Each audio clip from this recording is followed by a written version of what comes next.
Avui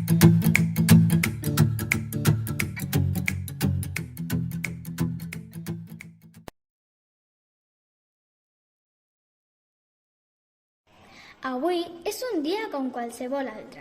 Em trobo a casa i començo a escoltar, des de la llunyania, un soroll. És el meu gos, Archie, un gos de raça gran i molt pelut amb taques. Ve corrents i dona cops a la porta de la meva habitació. Com sempre vol menjar i com sempre aconsegueix obrir la porta i em desperta. Em deixa el seu plat als peus del llit, em llepa la mà i ploriqueja fins que m'aixeco. Vaig a mig gas. La felicitat no m'envaeix, però la tristesa tampoc, i fa temps que em sento així. Em miro al mirall i no sé qui sóc. Per sort, l'Archie no em deixa pensar-hi massa. Des que el vam portar a casa, quan tan sols era un cadellet, i m'omplia tendresa, afecte i alegria. M'ajudava a sentir-me millor.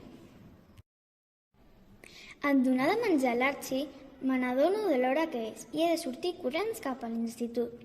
De camí penso en el dia que m'espera i no tinc ganes d'afrontar-lo, perquè, com de costum, no tinc amb qui compartir les meves inquietuds. Avui, però, ha arribat algú nou a la meva classe. Ha hagut de passar al tràngol de presentar-se davant de tothom i sense saber per què, sento que m'estic mirant en un mirall quan la miro. Aquesta persona és una versió semblant a mi, però desprèn alegria i optimisme. Tota la sort que sento que mai he tingut, penso que ella l'ha gaudit. La Mònica ha arribat d'Astúries i també és una apassionada dels gossos. A partir d'aquí vam començar a establir un contacte i la nostra relació es va anar fent més forta al pas dels dies. Una tarda, en sortir de l'institut, mentre caminàvem de camí a casa, ens vam trobar un gosset pelut i blanquet.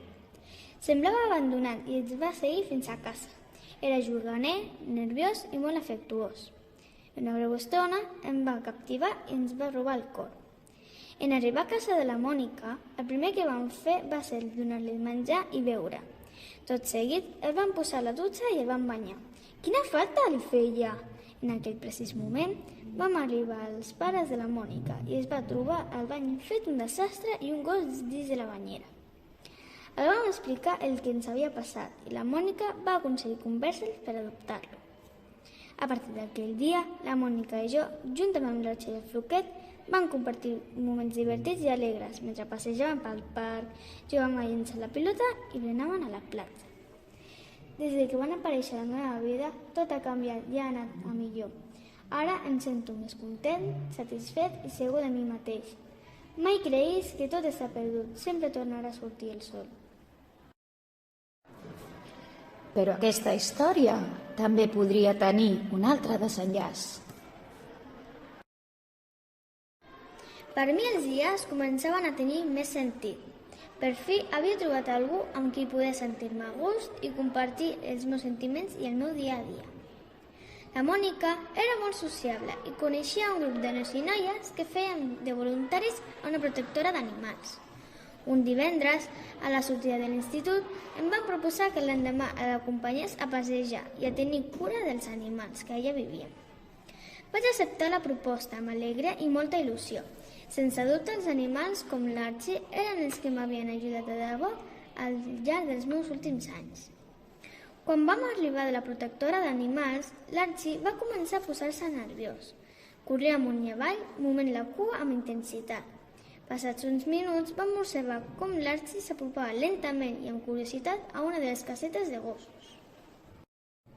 En apropar-nos a ells, ens va sobtar com l'Archie mirava fixament a un dels gossos que hi havia dins. Es tractava d'un gos de la mateixa raça que ell i amb característiques molt semblants. No li vam donar més importància, però a l'hora de marxar no hi havia manera de fer que l'Archie marxés d'aquella caseta.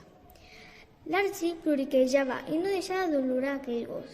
Es va apropar de nou per separar-los, però, en fer-ho, es va adonar que tenia la mateixa marca darrere de l'orella. No podia ser! Què volia dir aquella marca? La Mònica va preguntar als seus amics de la protectora com havia arribat allà aquell gos. No li van saber explicar bé, però sí que li van dir que aquestes marques significaven que són gossos de la mateixa caidellada. No ens en podíem creure, però vam tenir clar el que havíem de fer. L'Archie i el seu germà, el que vam anomenar Richie, tornaven a casa amb nosaltres. La Mònica i jo teníem un altre nexe d'unió per enfrontir encara més la nostra relació. I jo començava a trobar-li més sentit a la vida. Vivim i gaudim de cada instant i passi el que et passi, sempre cal seguir lluitant.